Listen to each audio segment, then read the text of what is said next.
Ini ceritanya Pak Ustadz dan pemirsa di rumah bahwa Ibu Titin ini dia saat ini mencari pintu maaf dari anak-anak. Padahal Ibu Titin ini awalnya dibenci anaknya adalah niatnya awalnya untuk menyelamatkan anak-anaknya. Tapi justru perlakuan anaknya malah kebalikannya, membenci Ibu Titin.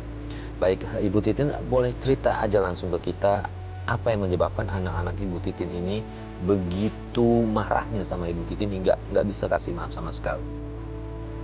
Begini, Pak Farid maupun Pak Ustadz, saya awalnya anak saya punya suami bercerai.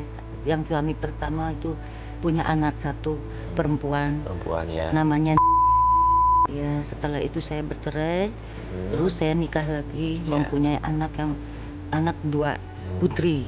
Dua putri. Dua putri dari anak suami yang kedua. Suami yang kedua. Ya.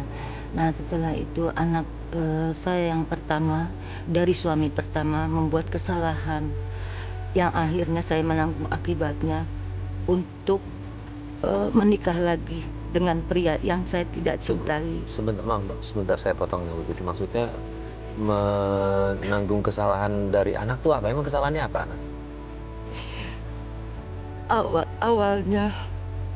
Awalnya anak saya pertama mencuri uang milik pacarnya. Ini namanya Iya. Terus?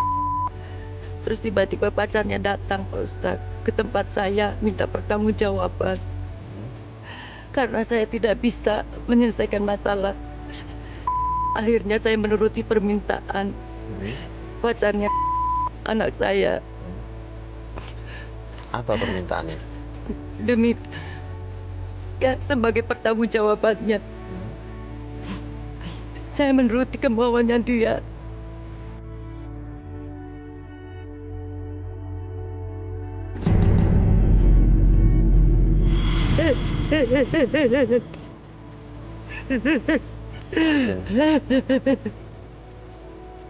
Istighfar dulu, Ibu Titin masih mau melanjutkan atau Ya maaf Pak. masih mau cerita?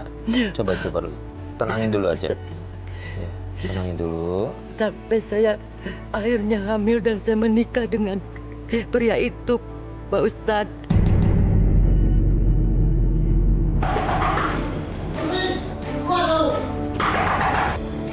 Siapa sih?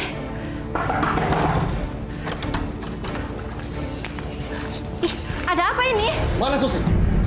Kenapa dengan anak saya? Dia sudah bawa kabur uang saya. Nggak mungkin anak saya kayak begitu. Kamu jangan pura-pura kaget ya. Susi mana? Pastinya ada di sini kan? Saya nggak percaya ya. Hah? Dia sudah menipu saya. Kamu harus ganti rugi. Kalau tidak, saya akan penjarakan anak kamu. Tar dulu Mas, tolong Mas, jangan penjarakan anak saya Mas. Jangan penjarakan anak saya Mas. Kalau gitu kamu harus ganti rugi. Saya nggak punya duit Mas buat gantiin ya. Saya gini aja, saya akan melakukan apapun yang Mas mau asalkan anak saya nggak dipenjara Mas. Apapun ya. Kalau gitu, kamu puaskan saya malam ini. Maksudnya apa ini? Saya mau tidur sama kamu. Kalau tidak, saya penjarakan anak kamu. Mau kamu? Enggak Mas. Mas. Ayo. Enggak Mas. Mas. Ayo masuk. Bejat kamu.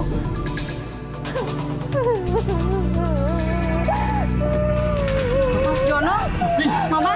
Berani-beraninya ya kamu sama mama aku. Pergi kamu. Susi. Mama. Mama habis ngapain sama Mas Jono? Mama tega banget sih sama aku. Mama jahat. Tahu. Mama gak ngapa-ngapain sayang. Kamu harus percaya.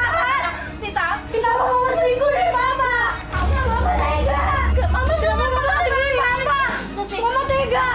Susi, Mama bisa ngejelasin semuanya sayang. Apa mama kurang puas? Dulu sama papa, sama papa Sita, sekarang mau ngerebut pacar aku juga.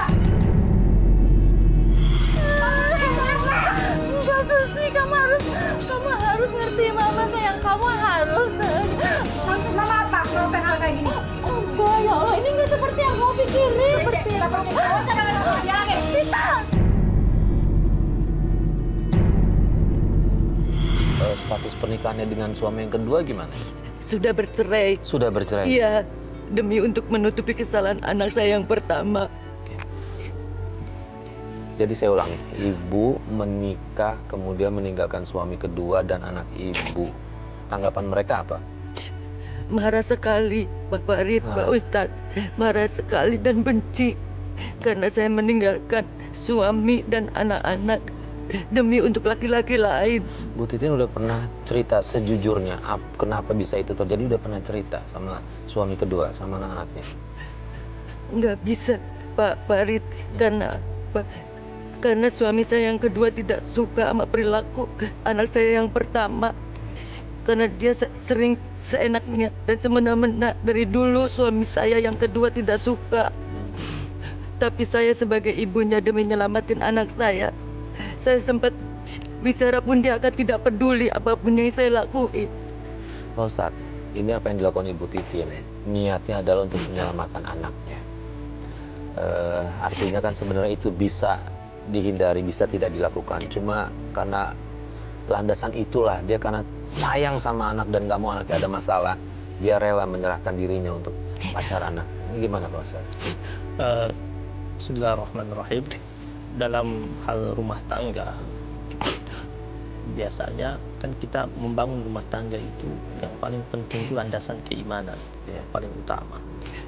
Yang cerita dari Bu Titin ini kan menggambarkan bahwasannya di mana-mana seorang ibu pasti ingin membela anaknya, pasti sayang sama anaknya. Bahkan banyak orang tua bisa saja dia melakukan hal-hal yang kadang-kadang di luar norma-norma agama semata-mata untuk demi anak, atau bisa saja mengambil sesuatu yang haram untuk menyenangkan anaknya, untuk menjadikan anaknya layak hidup dan sebagainya.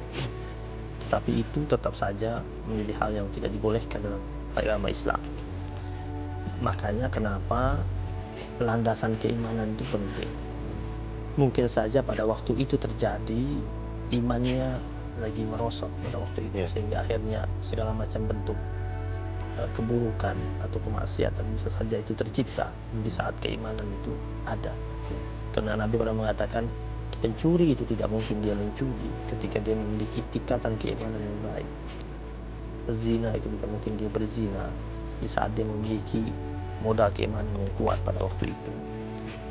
Bisa saja yang dialami oleh Ibu Titin pada waktu itu, dengan kasih sayang yang membabi buta kepada anaknya, yang begitu besar kepada anaknya, ditambah dengan tingkat iman pada waktu mungkin lagi sedang down, sehingga akhirnya yang difikirkan bahwa itu bagaimana menyelamatkan anak, tidak difikirkan bahwa itu bagaimana menyelamatkan iman pada waktu itu, sehingga akhirnya dilakukan hal atau disetujui atau dilakukan, akhirnya terjebak pada perilaku itu, sehingga akhirnya menikah lagi dengan